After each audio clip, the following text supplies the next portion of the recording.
ইয়া রব, রহম করুন আমাদের উপর, আমরা আপনার সাহায্যের কাঙ্গাল। মঙ্গলবার সকালে নিজের ভেরিফাইড ফেসবুক পেজে এমন পোস্ট করেছেন বাংলাদেশ জামায়াতে ইসলামীর আমির ডাক্তার শফিকুর রহমান।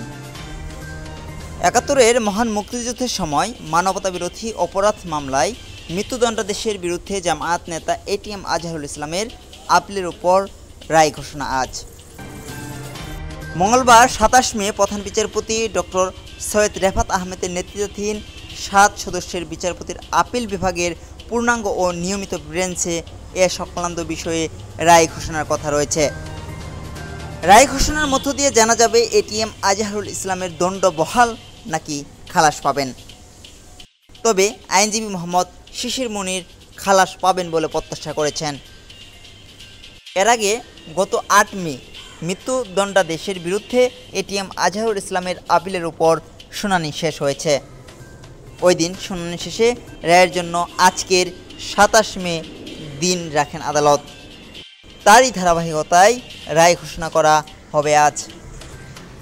জাবির আহমেদ জিহাদ, স্বদেশ বাংলা, ঢাকা।